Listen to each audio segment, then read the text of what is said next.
Okay. Good evening, everybody. Welcome to session 2 of Conscience. Thanks for joining today. As we discussed yesterday, we discussed what is conscience and what is the role of the church, and how important for us to be in clear conscience as a church to be able to bring the Reformation and also to flourish as an individual. Today we are going to see what is conscience IQ theory and the different types of conscience. Okay, I'll try to finish soon as possible as we started a bit late today. So conscience IQ theory is nothing but it's a concept that a person's ability to act in alignment with their conscience. Okay, whether a person is able to listen to their inner sense of right and wrong. Okay, let me make somebody co-host. Merlin, I'm making you the co-host. Okay, is that okay? Merlin? Yeah, sure, Chitra. Yeah. Okay, thank you. Okay, so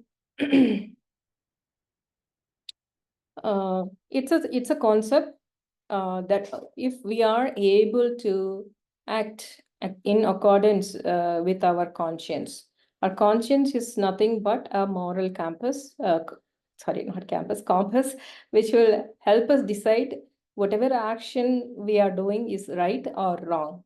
Okay, it's also considered as the inner sense of right and wrong. Okay, it directly influences the success and failure and the decisions and our well-being overall. Okay, so overall it influences the people, the communities, the churches, the organization, whether they flourish or languish based on the conscience that is clear or not. Okay, so if we are guided by a clear conscience as a community, as a church, or as an organization, we will have success. Okay, so if the conscience is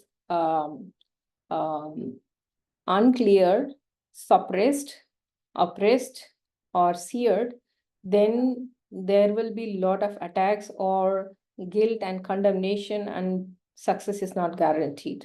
Okay, and the key points of conscience IQ theory. Okay, as I heard from Prophet K that they're working on it. They're going to come up with some sort of measurement. Okay, and as we discussed yesterday, conscience is not like, okay, so and so is having a clear conscience and so doesn't have clear conscience or weak conscience. Is not like that. In our life, there are so many aspects. It could be habits and relationship, or it could be finance, or it could be health. There are so many aspects of life. The conscience need not be at the same level in different aspects of life. It could be on the higher level in one aspect and a lower level in other aspect, depending on the wiring or the programming of how we were brought up, or in our family and growing up, what we heard, what values we believed, what opinions we believed, what tradition, what culture we have gone through growing up in the family, the churches, and there's so much of programming happens when we are growing up. Based on those, if our ancestors or our parents are so flourishing in finances, successful, a businessman, maybe will have a different level of conscience in that specific area. Or if somebody is really working out, the genes are good, and maybe for when it comes to health, it could be different. Okay, so conscience IQ theory includes the key points of the conscience IQ theory includes the moral clarity and awareness, Many times we do things, we take decisions, and we don't know whether which way to go, how to do, how to make a clear decision, and not regret about it later on. So it includes moral clarity and awareness, which means when an individual is aligned with the conscience, they can see perfectly what is their motive, okay, and if they are taking the actions very clearly or not, okay. So then the conscience becomes a guiding factor for them to discern the right from the wrong, okay. And also conscience IQ theory includes spiritual enlightenment. What is that? The theory links conscience to a spiritual growth, okay. Whether we are able to take a decision or take an action based on the spirit leading us, okay. So depending on how pure and how much clarity we have of the conscience, we would have the level of spiritual enlightenment, okay. And also when a collective community has a clear conscience, the chances of the communities flourishing and thriving is really, the probability is really higher, okay.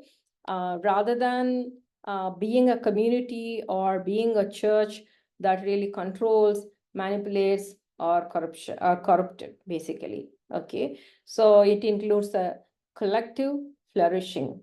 And also you might have heard Prophet Kirby speaking that innocence and moral purity are viewed as powerful, okay. We know that somebody is doing something wrong, okay, or if we have the ability to realize, no matter what action we take, but afterwards, if we have a kind of a sense, if we realize, realization or self-awareness is the first step to clear conscience, okay.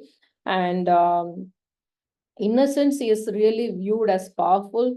The people who are innocent, okay, staying innocent means no evil forces can take over or no attack can happen on us, okay. Many times we have seared conscience or weak conscience, and that's how we kind of get sucked into certain situations or patterns and cycles, or at some point in time, we seem like nothing seems to work, or continuously there's a lot of attack, okay. Then that means it's time for us to reflect on self and see where we need to do a bit of adjustment, okay, without feeling condemned or without feeling guilty, okay. And conscience and the human spirit. The theory is actually, it's the distinction of the human spirit and the mind, okay. Most of the time, when it comes to taking decision, our mind is always looking for logical reasoning, okay. But when it comes to conscience, it'll always look forward to deal with the spiritual and the moral truth, okay. So the distinction of the human spirit and the mind, okay, this is what is called as conscious, and the one of the parameters of the conscience IQ theory, okay.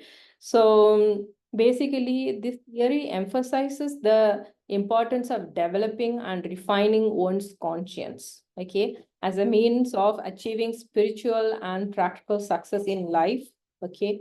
And this is something that is revealed in New Testament. In Old Testament, to escape from death, the wages of sin is death. People were giving different types of sacrifices to God, but in New Testament, we are to be led by the Spirit, and the Spirit, the Holy Spirit, pairs up with our own spirit, which has the faculty or the moral compass, okay. When we do certain things, we should know what is right and what is wrong. We also learned yesterday that Many times our heart become really, really hardened by repetitive behavior. And at that time, it becomes very difficult for the Holy Spirit to be led by the Spirit. Okay, so if you refer to 1 John chapter 3 verses 20 to 22, okay, let me read it for you. 20, it says, if our heart condemns us, God is greater than our heart and knows all things. Okay, if at all we are feeling so bad for not doing things or doing things, or something has happened, we got to understand that God is greater than. Okay, in our heart, if you are feeling condemned, we got to realize that God is always greater, and we don't really have to live in fear or guilty or in condemnation. Okay, when we are only guided by the law, which is do's and don'ts, the law always condemns us when we fail. Okay, and this law could have been programmed in our nervous system by means of some of the tradition, values, laws, and rituals. Okay, and verse 21 says, beloved, if our heart does not condemn us, then we have confidence toward God.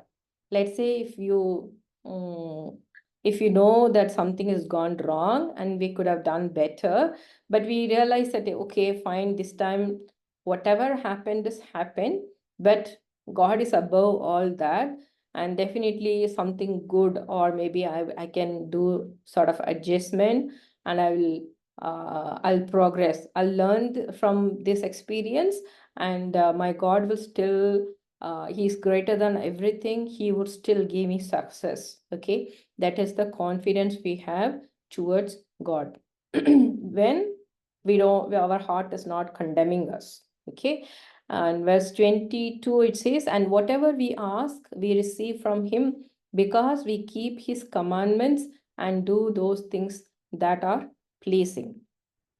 Whenever we ask something from God, we receive from Him. Why?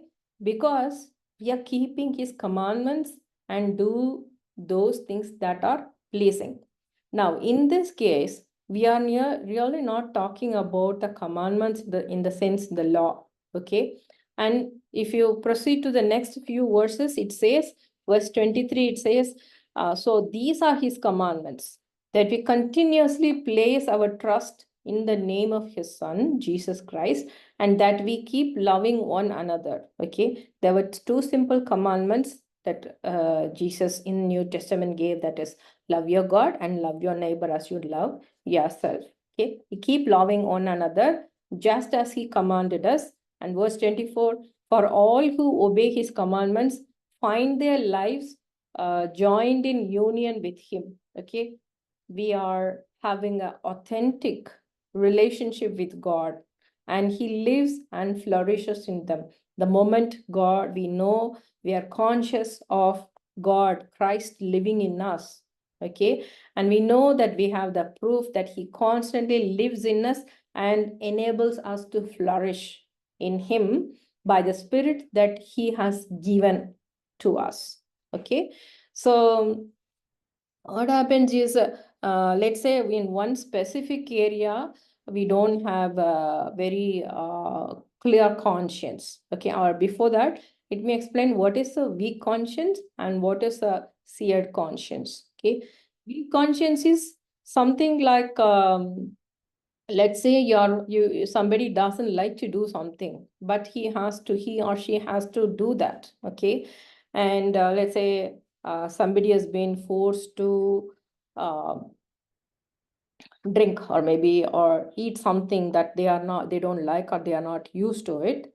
Okay, let's say drinking, maybe they think it is a terrible sin. Okay, but in the company of friends, he or she has been forced to do, and later on, then they think it's a sin that they have done, meaning they have a very weak conscience. Okay, and they kind of feel guilty about it. Oh, I have done this kind of a sin and all that. Okay, and what is seared conscience? Like, let's say if somebody is diagnosed with diabetes and they have been asked to do certain level of exercise, cut down on the carbs, increase the fiber, and or maybe go on a carnivore diet and stuff like that. And they now it's like again binding and losing. Okay, when there was so much of extreme grace or so much of losing had happened, people eat, don't exercise, and do whatever they want. So the law has to come in the form of like a sickness kind of a thing, and now they have to so much of loosening had happened. Now the law has to come and do the binding. So the whole thing is all about binding and loosing so that the balance is maintained. Okay, so in this exercise, like person has been eating and without any control, no exercise, no proper hydration and stuff like that. So when he or she has been diagnosed with diabetes, now the doctors gives set of law. This time you have to take this much of fiber, this much of fat, no, cut down on the rice, go into the different forms of carbs, or cut down the carbs. And so the law is coming there. Okay, and then the person succeeds. Let's say his sugar levels have come down, and later on he or she goes around saying that he meets somebody else, and then they say that person suffering with that. Okay, then this person say, look, this is the law I have followed, and this is how I have overcome diabetes. Sugar levels have reversed, I mean it's normal, and I want you know, this is the only one and only way that you can overcome your problem also of sugar level can come down. This is the only way. Okay, that means having a very rigid mindset, and that's one way or one solution for resolving a problem. That is kind of a seared conscience, not being open to the fact that the other person's body composition, like, or the way they have been brought up, the way what they have composed. There's no one single solution for all the problems. Okay, so and being unable to focus or take a higher thought or a different perspective, or put ourselves in other person's shoes and see what could be done for that person in that situation. Okay, without realizing, having a very set rigid thoughts and imposing what I feel is only correct. Okay, that kind of is conscience is called seared conscience. Okay, and also they judge others based on what they do, what they practice, or what they believe. Okay, so when we many times when we don't know what to do, when we are in a very volatile, ambiguous situation, okay, we don't know which way to go. At that time, we prefer to go and hide under the law. Let's say now my sugar levels are up 300, 400. I don't know what to do. I better stick to the law. I just stick to a very the recommended diet, and that way I want to safeguard myself. Okay, so the law has come. Okay, and it gives us a safety kind of a feeling. Okay, it gives us a safety net for us to stabilize and balance it out. But if that is the only way, let's say throughout the lifetime, I will only stick to this one no matter where I go, what I do in the so many next 20, 30 years, this is going to be my lifestyle. There is nothing going to change. That means a seared conscience.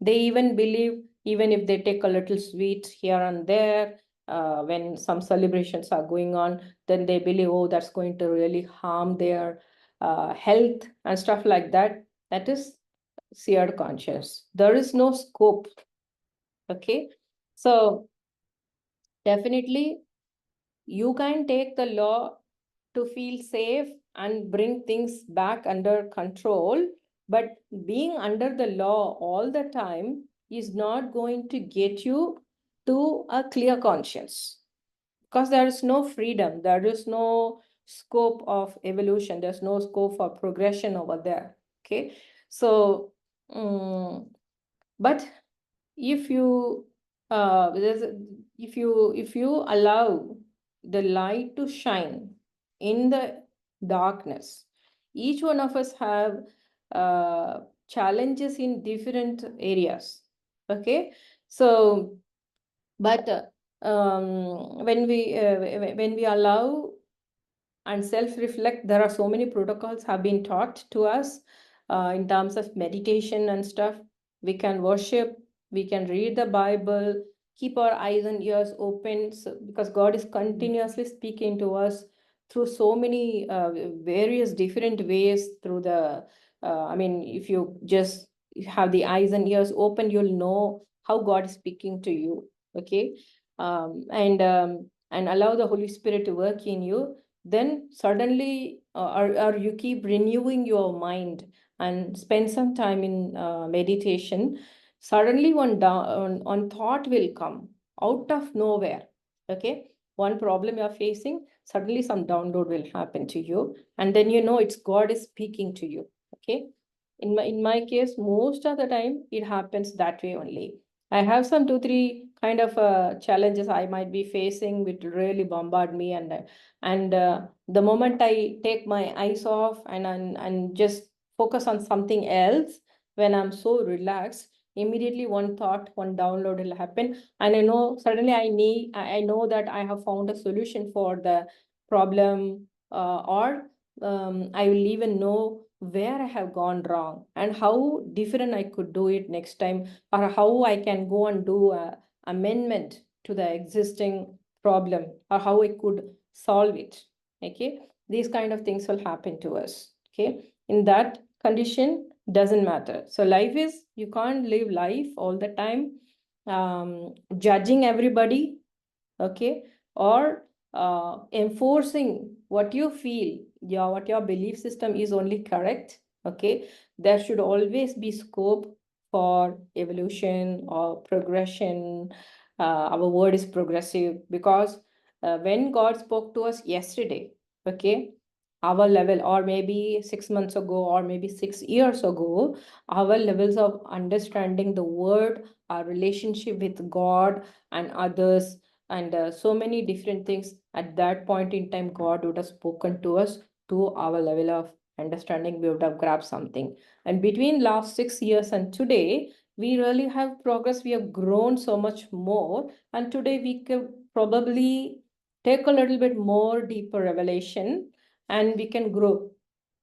Okay, and so that's when the word, the way God speaks to us is based on how much we can take hold of it, or behold how much is our maturity, how we want to have on what level we want to have a revelation or a relationship with God. Okay, are we open, are we allowing the ego to undergo the bath so many times? Are we so humble, always willing to put our things away and say, yes, I have done mistakes, I have been terrible, I have been horrible, without feeling condemned? Okay, realization or self-awareness, and then make some adjustments and go and receive the grace of God, continue to grow in that. Okay, there is no one place where, oh, okay, you can have clear conscience by blah blah blah XYZ, there's a formula for health and for finances, and then you flourish in everything. It's not like that. It's a continuous journey. I mean, this is my understanding. It's a continuous journey. How much we are allowing the word of God, how much we are allowing the word of God to enlighten us, come allowing the light to shine the darkness, shine in the areas of darkness in the sense it's nothing about evil. It's about the there is lack of awareness or there's no understanding over there. Then we allow the word to shine in there, so we could evolve, understand, and do things better. Okay, so I hope this helped you guys today. The conscious IQ theory and the weak and the shared conscience. Basically, conscious IQ theory includes moral clarity. It helps us to have a moral clarity and awareness, spiritual enlightenment, and collective or community flourishing. And we choose to say innocent rather than just very quick. Means, what do I mean by innocence? Innocence in the sense there is always a sense of taking revenge. My turn will come. I will also do like this. I will retaliate. I'll react. I put something in the Facebook. I talk something or take some people on my side. There is always a revenge. I mean, always human have a bloodthirstiness to take revenge. Okay, so when there is such an opportunity arises, are you choosing to stay innocent? If you do, then no force in the world can attack us. Okay, it's only when we try to take things on our hand, try to show our egoistic pride and our power and strength, that is when we get into a lot of challenges. Okay, and so this was a little bit about conscious IQ theory, as well as bit on the weak conscience and shared conscience, and also the clear conscience. I hope it helped you all, and we will see more tomorrow on some sort of practical explanations on when we face challenges, how do we handle it? Okay, I hope it will help you all. Thanks for joining today, guys. Good night. Thank you. Thank you. Oh, God.